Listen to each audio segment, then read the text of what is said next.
পুরাতন দোকানগুলোতে কি কি পাওয়া যায় আপনাদের ধারণা? এই যে দেখেন, এই যে অংশটা মেলামাইন টেলামাইন, প্লেট, খাবারের, জামা কাপড়, টুপি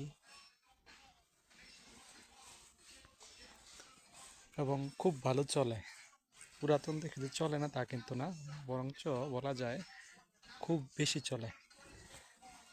এখন কাজের সময় বন্ধের দিন আসলে দেখা যাবে এই দোকানটাতে অবশ্য কাপড় টাপড়ই বেশি, বাচ্চাদের খেলনা আছে, জুতা আছে, ইলেকট্রনিক জিনিস। আমি মূলত ইলেকট্রনিক জিনিস দেখার জন্য এখানে আসি।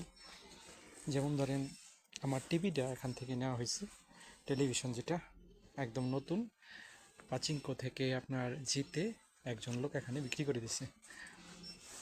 তো একইভাবে দেখেন, এই যে হেডফোন 900 yen দিয়ে, এটা কিন্তু ব্যবহার করে নাই, হয়তো কেউ গিফট পাইছে, এখানে বিক্রি করে দিছে।